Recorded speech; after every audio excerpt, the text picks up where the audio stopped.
ഈ ഇടപെടൽ കേവലം ഒരു നിമിഷാപ്രിയ മോചനത്തിനുമപ്പുറം വർത്തമാനകാലത്ത് സംഘപരിവാർ ഉയർത്തുന്ന ഹിന്ദുത്വ അജണ്ടകൾക്ക് മേലുള്ള സ്നേഹത്തിൻ്റെയും സാഹോദര്യത്തിൻ്റെയും ഒരു വിചിന്തനം കൂടിയാണ്, ഒരു വിജയം കൂടിയാണ്. നോക്കൂ, ഒരു ഭാഗത്ത് മുസ്ലിങ്ങളുടെ വീടുകൾ ഇടിച്ചു നിരത്തുന്ന, അവരുടെ അവകാശങ്ങൾക്ക് വരുന്ന മുസ്ലിം വിരുദ്ധ വെറുപ്പ് നാൾക്കുനാൾ പ്രചരിപ്പിച്ചു കൊണ്ടിരിക്കുന്ന കാലഘട്ടത്തിലാണ് മതത്തിൻ്റെ, ഇസ്ലാമിൻ്റെ അനിർവചനീയമായ സ്നേഹവും കരുണയും സഹാനുഭൂതിയും ആ ഇരയുടെ ബന്ധുക്കളെ ബോധ്യപ്പെടുത്താനും അവരുടെ പ്രതികാരദാഹം കൊണ്ടടങ്ങാത്ത മനസ്സിലെ തണുപ്പിക്കുവാനും യമനിലെ പണ്ഡിതർ ശ്രമിച്ചുകൊണ്ടിരിക്കുന്നത്.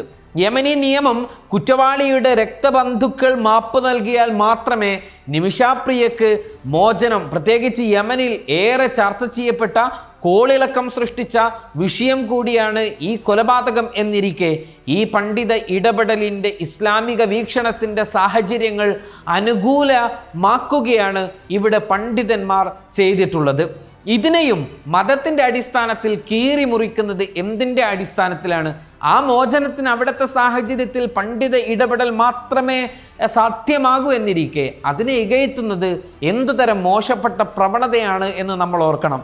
സംഘപരിവാർ അവരുടെ അപരമത വിദ്വേഷം കൊണ്ട് മുസ്ലിം ന്യൂനപക്ഷ സമൂഹങ്ങളെയും മറ്റ് സമൂഹങ്ങളെയും നേരിടുമ്പോൾ, വേട്ടയാടുമ്പോൾ ഇസ്ലാം കാരുണ്യമാണ്. ആ കാരുണ്യത്തിൻ്റെ വശങ്ങളിലൂടെ സാധ്യമായവ ചെയ്യുന്നു. അതിൽ മതവും ജാതിയും കാണേണ്ടതില്ല എന്നത് തന്നെയാണ് ഇവിടെ പറഞ്ഞു വെച്ചത്. ഇങ്ങനെ ക്രിസ്റ്റൽ ക്ലിയർ ആയി പറഞ്ഞിട്ടും സംഘപരിവാറിനും അതേ ഭാഷയുള്ള മറ്റുള്ളവർക്കും പിന്നെന്താണ് പ്രശ്നം? നമ്മുടെ സംവിധാനങ്ങൾക്ക് കടന്നു ചെല്ലാൻ പരിധിയുള്ളിടത്തേക്ക് പണ്ഡിതർ ഇറങ്ങിച്ചെന്നതാണോ പ്രശ്നം? അതാണ് പ്രശ്നമെങ്കിൽ അതിന് തൽക്കാലം ഒരു മറുമരുന്നുമില്ല.